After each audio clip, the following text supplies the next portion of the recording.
Olá, bem-vindo, bem-vinda. Essa é a nossa aula 8 de estudo do Evangelho Gnóstico de Tomé. Também podemos falar Evangelho Apócrifo de Tomé, encontrado em Nag Hammadi, no Egito, em 1945. Nosso objetivo nessa sequência de vídeos é ler o Evangelho de Tomé, do início até o final, lendo cada um dos Lojam e entendendo e explicando. Bom, começamos então pelo dito que foi falado na apresentação ao público do Evangelho de Tomé, em que um historiador então anunciou as primeiras palavras que estavam escritas nas folhas do Evangelho de Tomé. E dizia: estas são as palavras secretas que o Jesus vivo pronunciou e que o gêmeo Judas Tomé escreveu. Né? O gêmeo também podemos entender como Dídimo, como ele era também chamado. Né? Muito bem. Como já falamos anteriormente, Judas Tomé era o Judas Tadeu. Né? Então, vamos lá. Bom, conceitos iniciais. A gente sempre começa aqui falando um pouquinho do gnosticismo, falando um pouquinho sobre a época, né? E hoje eu trouxe o seguinte, olha, primeiro aquela frase que a gente sempre repete, né? Que é a frase que identifica o gnosticismo, né? E a frase diz: toda busca intelectual é gnóstica, né? Por que falamos isso? Por que os gnósticos sempre falavam isso antigamente? Falavam isso porque o gnosticismo ele acredita na elevação individual do ser. Então, o ser tem que procurar a sua própria salvação. Não existe aquele conceito para os gnósticos, né? Não existe o conceito de um salvador messiânico que vai descer a escadaria do céu e vai salvar todo mundo coletivamente. Não, não existe, né? Imagina, estaria levando muita gente aí ruim, né? Então, que a verdadeira salvação depende da elevação de cada um de nós após as diversas encarnações. Então, uma doutrina reencarnacionista, da mesma forma que o Espiritismo, da mesma forma também que doutrinas do Oriente, como o Budismo também, e que acreditam da mesma forma na individual elevação do ser, a busca individual de cada um pelo aprendizado, pelo estudo, né? E conhecimento. E esse conhecimento, esse aprendizado, eleva, então, o ser a um nível mais alto, onde ele para, então, da necessidade dele de constantemente encarnar. Então, isso é como acreditavam, inclusive, os gnósticos antigos, os primeiros cristãos, né? Bom, vamos falar agora sobre a mediunidade de Pedro. Pedro sempre foi visto e em vários documentos apócrifos, né, a gente encontra lá textos sobre a mediunidade de Pedro. Então, Pedro era um médium que constantemente estava ali atuando, inclusive com Jesus também. Depois que Jesus se foi, né, recebiam também a presença espiritual de Jesus. E como eles falavam naquela época, profetizavam, né? Era como eles falavam, não existia o termo médium ou mediunidade, né? Então, vamos profetizar. E recebiam, então, as mensagens da espiritualidade, né? Eventualmente, mensagens de espíritos elevados, talvez até de profetas, de fato, né? Mas muitas vezes outras mensagens diversas, e o público pedia por essas mensagens constantemente. Bom, sobre reencarnação. No judaísmo, todo judeu que não acredita em reencarnação não é ortodoxo, pois na Torá, que é o principal livro judaico, né, ele fala claramente sobre as reencarnações, inclusive as reencarnações dos profetas. Então, está lá claramente o processo de reencarnações. Então, o judeu que falar, olha, eu não acredito em reencarnação, esse não é um judeu ortodoxo. ou não leu a Torá ainda até agora, né? Bom, Moisés proibiu, agora falando sobre intercâmbio com os espíritos, né? Moisés proibiu o intercâmbio com os espíritos, porém, ocorria em todas as igrejas e todos os templos, constantemente, no primeiro, no segundo século, até serem assolados pelo cristianismo ortodoxo, que tirou a espiritualidade completamente, então, do Ocidente, né? A espiritualidade no Oriente sempre existiu e continua existindo até hoje, com nomes diferentes, com palavras diferentes, mas sempre existiu.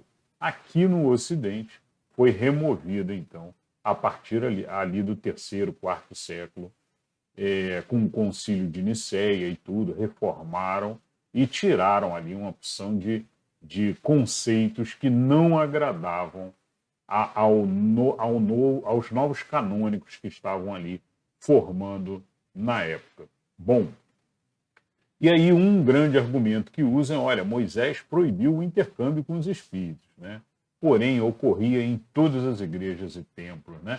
Inclusive, Paulo foi mandado para fazer a sua pregação, a sua missão de evangelização em Antioquia, né? Antioquia, como queiram, e na igreja de Antioquia ele teria recebido, então, um comunicado dizendo para ele seguir com a missão de evangelização. E aí saiu da igreja de Antioquia ele e Barnabé, então, juntos para fazerem as suas missões levando a evangelização. Bom, é importante comentar que, naturalmente, nos textos iniciais que foram feitos, constava, olha, um espírito profetizou na igreja de Antioquia e direcionou. E aí, nos canônicos, aparece nos canônicos essa transcrito, mas sempre transformado para Espírito Santo. Então, Espírito Santo foi como os canônicos resolveram sempre mencionar qualquer presença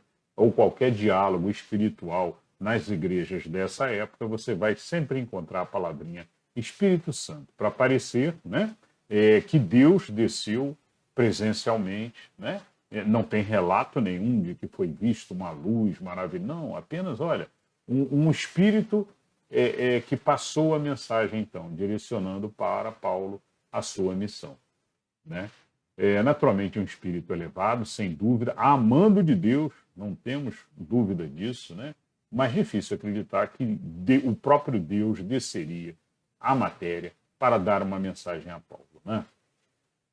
Bom, é isso. E aí, continuando, a lei de Moisés foi, então, para o povo de uma época, né? O Moisés, ele proclamou, então, uma lei na época dele, em que ele precisava, para um povo que estava saindo de um politeísmo, né? Tentando tirar aquele povo de diversos deuses, né? Adoração de diversos deuses, estátuas e tudo, né?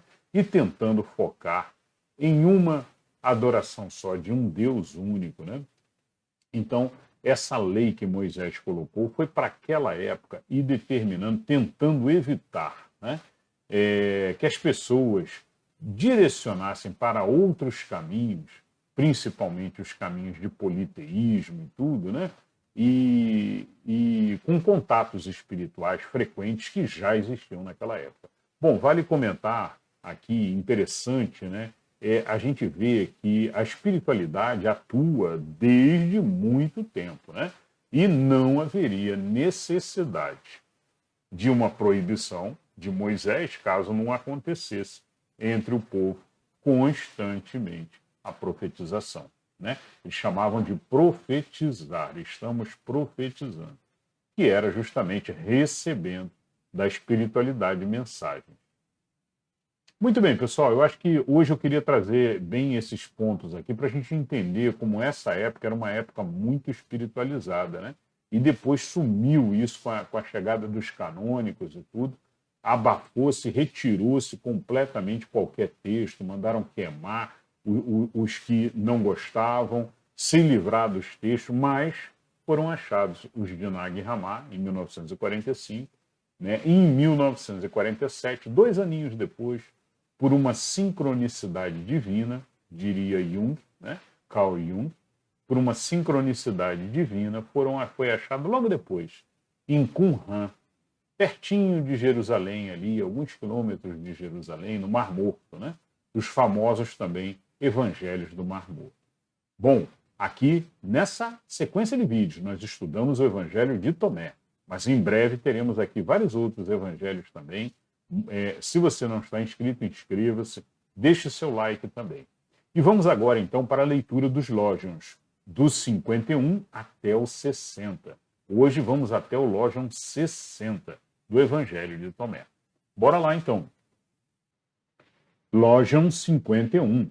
Seus discípulos disseram-lhe: quando ocorrerá o repouso dos que estão mortos? E quando virá o novo mundo? E ele lhes respondeu: aquilo que vocês esperam já veio, mas vocês não o reconheceram. E aí a explicação. A explicação normalmente eu junto a minha explicação com de alguns historiadores e aí tento trazer aqui sempre a mais coesa entre todos, né? E a mais lógica e racional também, né? E a explicação. O reino dos céus está dentro de vós, né? Como acreditavam os gnósticos, o povo daquela época ali, né? Os primeiros cristãos. O reino dos céus, como disse Jesus no Evangelho aqui de Tomé, né? Ele não está no céu, não está no mar, né? Senão as aves teriam chegado primeiro, ou os peixes teriam chegado primeiro. Não. Ele não está em um local fixo, ele está dentro de vós. Então, o reino dos céus está dentro de vós e cabe a cada um encontrá-lo e reconhecê-lo e aproximar-se cada vez mais com o processo de renovação de cada um, ou seja, a renovação do ser, né? Do ser espiritual. Renovação é caminho do bem, retidão, elevação, né? Como Jesus pregava sempre. E a palavrinha descanso, né, seria o fim das reencarnações. Então, aquele processo cíclico de encarnações, né, em que o ser fica, olha, vai, descansa um pouquinho e volta para uma nova encarnação. Quando ele consegue, então, chegar num estágio elevado, os gnósticos acreditam que você, então, finaliza o seu processo de várias encarnações, né? E aí você vai passar por um processo seguinte ali, de elevação até chegar no processo final de unificação com Deus. Lembrando que Jesus falava, eu sou um com Deus, né? Ou seja, já tinha passado pelo processo de união com Deus. Entendemos união com Deus, né? Ele estava ali na mesma frequência que Deus, né? Não significa que ele era Deus, não. Ele estava já num nível com a mesma frequência vibratória, com o mesmo padrão vibratório, os mesmos pensamentos, as mesmas ações e direções. Então é isso que entendemos quando Jesus fala isso. 52. Seus discípulos disseram-lhe: 24 profetas falaram em Israel, e todos falaram de ti. Ele lhes disse, aí é Jesus, né? Ele lhes disse: vocês desprezam aquele que vive em vossa presença e falaste dos mortos. Vejam bem, os profetas estavam mortos. Os profetas estavam mortos, conforme Jesus fala aqui, né? Como é que os 24 profetas falaram de ti em Israel, como dizem aqui os discípulos, né? Profetização, né? Profetização em sinagogas, profetização em templos, profetização em igrejas também que já estavam surgindo ali. Então, eram constantes as profetizações. E eles diziam que os profetas traziam, então, mensagens. E eles comentam aqui, olha, 24 profetas falaram de ti. E Jesus reclama, olha, vocês desprezam aquele que está aqui na sua presença e ficam ouvindo, então, os mortos, como disse Jesus, né? Bom, explicação da 52. Mostra que os discípulos não tinham noção ao certo de quem era Jesus e o que pretendia. Supõe-no Messias, ou seja, achavam que ele era Messias, anunciado pelos profetas, e esforçam-se a arrancar dele uma declaração nunca dada. Jesus nunca disse claramente: eu sou o Messias, que conforme estava profetizado, estou aqui. Nunca se apresentou como Messias. E constantemente os discípulos o provocavam, né? Ou seja, tentavam tirar dele essa informação. Em outros lojas nós já lemos, né? Senhor, diga-nos quem és. Ou seja, querendo que ele dissesse: eu sou o Messias, estou aqui para salvá-los a todos, alguma coisa desse tipo, né?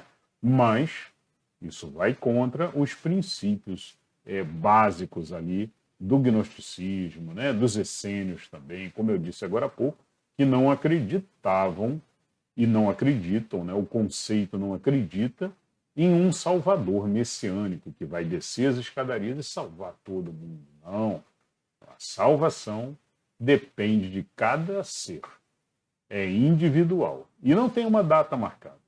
Ela é conforme o ser vai se evoluindo durante diversas encarnações. Exatamente igual no Oriente, exatamente igual no Espiritismo também. Diversas encarnações e os seres vão se evoluindo então. Muito bem, muito bonito. Inclusive a gente vê essa ligação, né, do Oriente também, com os primeiros cristãos, os gnósticos, né, até o judaísmo também, que acreditava nas reencarnações. Né. Muito bem, e aí comentário, também está dessa forma nos Lojans 43, que já lemos, e no Lojan 91, que leremos mais adiante. Tá? Importante comentar os intercâmbios mediúnicos de 24 profetas. Né? Então, o que eu chamei aqui de intercâmbios mediúnicos são os processos ali de profetização, né? Em que ouviram, então, 24 palavras, todos falando de Jesus. Provavelmente os discípulos tinham ido até a cidade e trouxeram essa mensagem de volta para Jesus. Olha, ouvimos muitos, 24, segundo eles, e todos falavam de ti. Muito belo, né? Bonito. E a gente vê a espiritualidade aí, nessa época aí, muito forte. Muito bem, vamos lá, pessoal. Agora a Lojão 53. Seus discípulos lhe disseram: a circuncisão é benéfica ou não? Ele lhes disse: se ela fosse benéfica, os pais gerariam filhos já circuncisos de sua mãe. Mas a verdadeira circuncisão, a espiritual, tornou-se inteiramente útil. Então, o que Jesus quer dizer aqui? A circuncisão era um hábito, né? É um hábito judaico, né? Todos ali eram judeus, né? Os apóstolos todos judeus também, os discípulos judeus, né? E aí perguntando para Jesus, olha, é benéfica? E Jesus fala, não, se fosse benéfica, Deus já faria assim. Né? Ou seja, se trouxesse o bem ali, Deus já faria dessa forma. Né? E aí, Jesus fala então sobre a obrigatoriedade da circuncisão judaica, né? E sinaliza como importante a circuncisão espiritual, que seria a elevação do ser, afastando-se dos prazeres da matéria, mas sem a necessidade do dano físico, sem a necessidade de fazer uma circuncisão física. Muito bem, vamos agora ao Lojão 54. Jesus disse: bem-aventurados os pobres, pois vosso é o reino dos céus. E a explicação é semelhante aos canônicos, né? 6 e 20. Muito semelhante a Lucas, capítulo 6, versículo 20. Eu acho que aqui é bem simples a explicação. Né? Os pobres aqui são os pobres de bens, né, materiais, tem a ver com aquela mensagem de Jesus também, olha, é muito difícil um rico entrar no reino dos céus. Né? Porque Jesus, com a sua imensa sabedoria, ele sabe que uma pessoa rica ela está sujeita à matéria aqui, né? E a todos os prazeres da matéria, ao seu ego. E aí ele acaba sendo desviado, então, por esses prazeres da matéria. Por isso Jesus disse, olha, é mais fácil um camelo passar num buraco de agulha. O buraco de agulha é aquele um buraco que tinha no muro, né, de Jerusalém, aonde só passava a pessoa, e mesmo assim com dificuldade, né? E o camelo ficava do lado de fora, amarradinho, a pessoa ia, fazia a compra, fazia o que tinha que fazer na cidade, e aí saía de novo, pegava o camelo e voltava para sua casa, né? Então isso era o buraco de agulha, era isso, tá? Mas aí a conclusão é que é semelhante a essa comentário de Jesus, né? Querendo dizer justamente, olha, os pobres, como diz aqui, os bem-aventurados os pobres, pois vosso é o reino dos céus. Porque ele sabe que o pobre sofre, o pobre vai passar por algumas dificuldades e vai acabar elevando o seu ser de forma mais fácil que o rico, né? A gente, nos nossos estudos, a gente sabe que, olha, não significa que o rico não vai para o céu, não é isso, né? É que são várias encarnações. Uma, a pessoa nasce com riqueza e aí sofre as tentações da riqueza. Outra, ela nasce com a pobreza e sofre também as tentações da pobreza, porque a pobreza tem as suas tentações, né? O mal puxando para outros lados. A gente sabe disso também, né? Mas seria tentações mais fáceis de vencer, principalmente se o ser já está no caminho do bem, já está na retidão.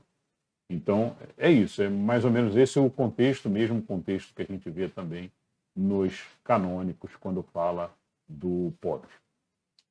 Vamos ao Lógion agora, 55. Jesus disse, aquele que não odiar seu pai e sua mãe, não poderá se tornar meu discípulo. E quem não odiar seus irmãos e irmãs e tomar a sua cruz, como eu, não será digno de mim.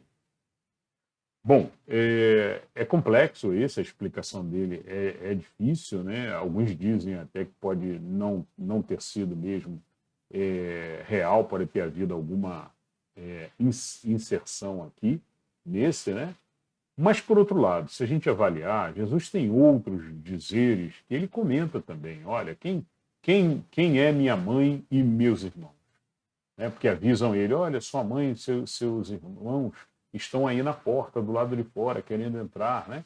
E aí ele comenta, olha, quem são minha mãe e meus irmãos? Né? Minha mãe e meus irmãos são vocês que estão aqui me ouvindo, né? Ou seja, o que ele quer dizer é diminuir o apego, né? Provavelmente Jesus se refere a não se apegar a parentes, né? Porque são parentes da matéria, né? E ele sabia disso nos conceitos da época, que eram parentes aqui da matéria, do momento atual de vida, né? E que a gente, como a gente tem muitas encarnações, né? O apego excessivo aos parentes da matéria, por vezes, impede a elevação do ser, do indivíduo, né? Não, eu tenho que seguir o que, mesmo que meu pai fez, eu tenho que seguir o mesmo que a minha mãe fez. Então, esse apego excessivo e a semelhança de olhar um ser e dizer, não, eu sou igual a ele, eu sou igual a ela, né? Então, é isso que Jesus queria cortar e dizer, você toma as suas decisões, pega a tua cruz e me segue. Me segue significa, olha, vem em retidão, no caminho do bem. Não importa o caminho do teu pai, não importa o caminho da tua mãe, não importa o caminho dos teus irmãos. Cada um tem o seu caminho, cada um tem o seu tempo. Se não se elevarem nessa encarnação, vão ter outra, vão ter outra, vão ter outra, para fazer o seu processo de elevação espiritual. Né? Elevação como ser humano, com ética, com moral, é isso que a gente compreende aqui. Né? E seria algo mais ou menos por aí. Né?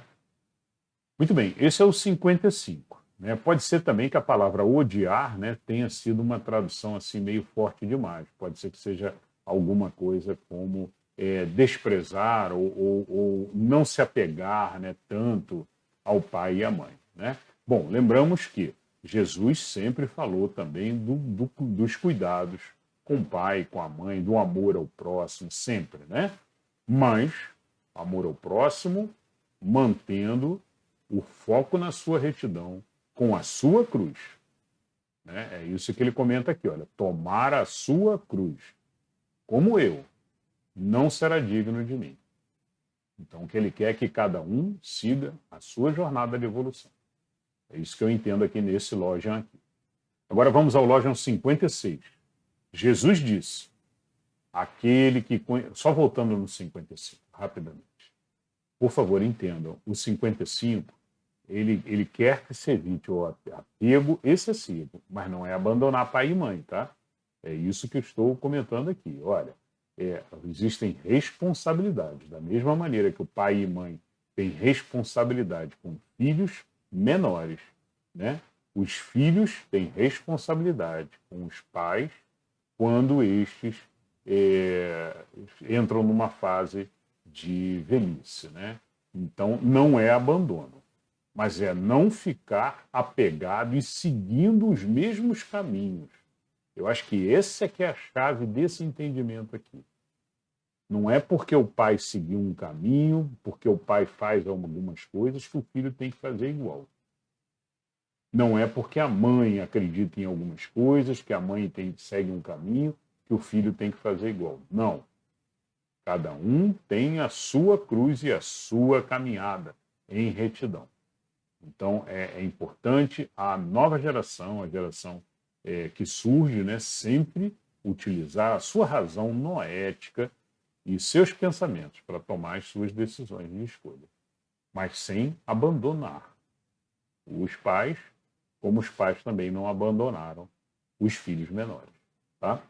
Muito bem, é só 55, só uma explicação aqui com relação à elevação espiritual e o caminho de elevação.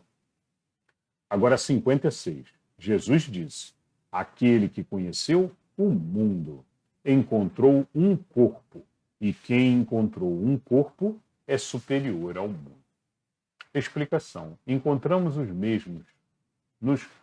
mesmo tema nos Logions 80, 87 e 112. Então falaremos mais para frente sobre mensagens similares a essa. Tá?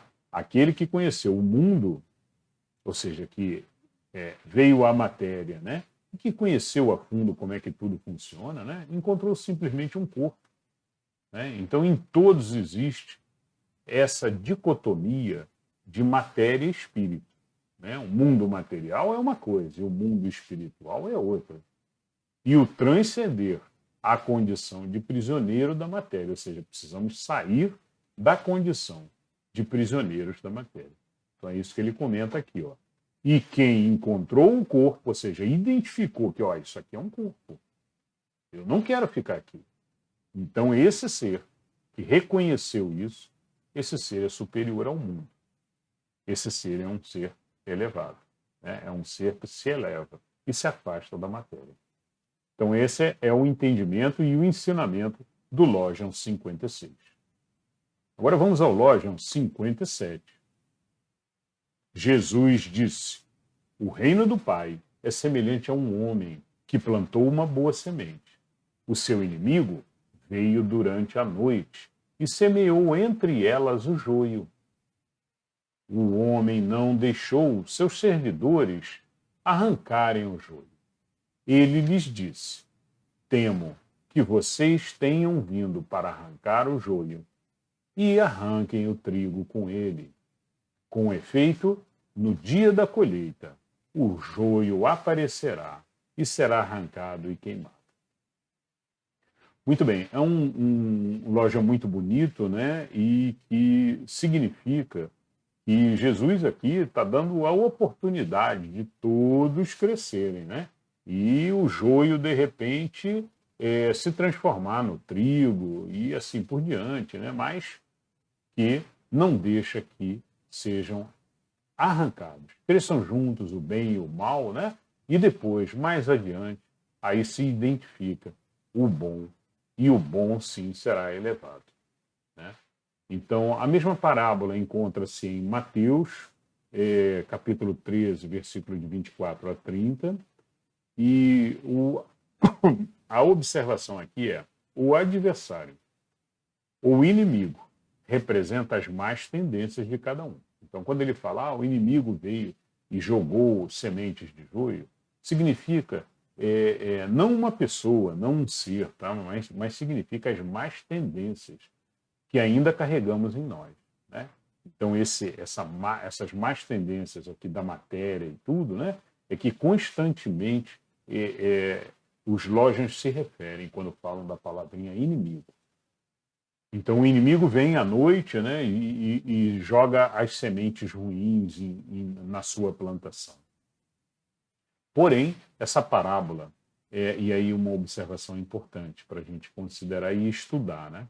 Essa parábola foi utilizada e serviu escatologicamente para simbolizar o juízo final, né? Jesus nunca falou aqui de juízo final, mas eles associaram a colheita, né? Eles, que eu digo, os canônicos e quem construiu, então, os documentos todos canônicos, né? Lá para o século IV, foi construída, então, essa ideia de juízo final com a colheita. Mas não era esse o pensamento daquela época. Naquela época não existe esse conceito dos povos daquela região naquela época, de juízo final. Não existe, né? O conceito era de elevação, encarnação após encarnação. E um ser finalizando a elevação antes do outro, de acordo com o merecimento de cada um. Tá? Bom, e aí um complemento aqui. Eis como um ensinamento belo se transforma em uma doutrina dogmática. Diz que queimará no inferno aqueles que tenham errado, não lhes dando uma segunda chance. Né? Então, como ele fala aqui, olha, o joio será arrancado e queimado. Aí já, opa, vamos criar um inferno com fogo e o demônio, né? Jesus em momento algum fala de demônio, ou de diabo, ou de um ser maligno, né? Não, o demônio vai queimar esse ser no inferno. Né? Então já criaram toda uma narrativa que não faz parte do contexto dessa parábola, né? Dessa mensagem passada por Jesus, de forma alguma. Né? Muito bem, vamos agora ao Logion 58. Jesus disse: feliz o homem que sofreu, ele encontrou a vida. Né? E aí, a explicação. Sabemos que o sofrimento eleva o ser e o faz aprender muito na matéria. Então, quando a gente vem aqui encarnar, né, o sofrimento eleva sempre o ser sai mais espiritualizado. Né? Encontra, então, a vida. Encontrar a vida significaria, então, que este ser se torna um ser espiritualizado. Né? Lembrando que Jesus sempre disse, olha, a verdadeira vida é no reino dos céus, não é aqui. Né? Jesus cansou de dizer, olha, que os que estão aqui estão mortos. São seres mortos, né? Ou embriagados. Né? Jesus dizia, olha, deixai que os mortos enterrem os mortos. Né? Justamente por causa disso, porque é por causa desse conceito de que, olha, a verdadeira vida é no reino dos céus. Então é isso que ele fala aqui, olha. Ele encontrou a vida. Né? Bom, Logion 59. Jesus disse, olhem para aquele que vive enquanto vocês viverem, para que não morram e procurem vê-lo sem o conseguir. Então, mais uma vez aqui a explicação. Mais uma vez aqui chama a atenção, então, Jesus aos discípulos a olharem e prestarem atenção nele, né? Jesus, enquanto podem tê-lo ao seu lado. Se ao morrerem não tiverem feito o seu processo de aprendizado e de elevação, não conseguirão ver mais Jesus. Tá? Então, acredito que por aí esse aprendizado. Bom, vamos ao último Logion de hoje, né? E, por favor, deixem seus comentários, tá? Podem comentar, perceber, de repente, uma visão diferente, né? Ninguém é dono da razão aqui, estamos estudando juntos. Então, puxa, isso aí eu entendi diferente, isso aí eu entendi que Jesus quis dizer dessa outra forma. Então, fiquem à vontade, comentem também. Eu vou gostar muito de, carinhosamente, vou tentar responder aos comentários aí. Logion 60 e o último de hoje. Viram um samaritano carregando uma ovelha e entrando na Judéia. ele disse aos seus discípulos: por que o homem está carregando a ovelha? E eles disseram-lhe: para matá-la e comê-la. Ele lhes disse: enquanto ela estiver viva, ele não a comerá, mas somente quando a tiver matado, ela se tornará um cadáver. Eles disseram-lhe: ele não poderia fazer de outro modo. Ele disse-lhes: vós também buscais um lugar para vós no repouso, a fim de que não vos torneis um cadáver e sejais devorados. Então, a palavra repouso, né, poderia ser provavelmente aqui a paz em Deus ou a paz interior, podemos entender assim também. Né? Jesus sempre disse: olha, procurai para vós no repouso, né? Poderia ser também o reino de Deus dentro de cada um, né? E aí poderíamos entender dessa forma. E aí, quando a gente encontra o reino de Deus, significa que a gente está completamente espiritualizado, que a gente está em retidão, que a gente está com oração constante, né? Então seria esse o repouso, talvez, que Jesus tenha querido se referir aqui, tá?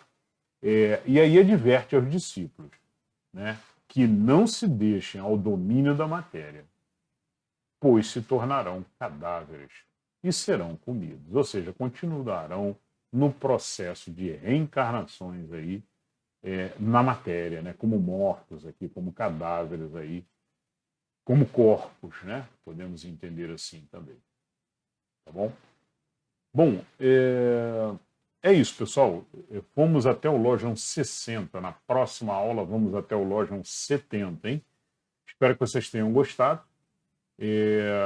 Que aquele que busca nunca cesse de buscar até ter encontrado. Palavras de Jesus no Evangelho de Tomé. Vamos continuar estudando e nos vemos, então, na próxima aula. Até lá!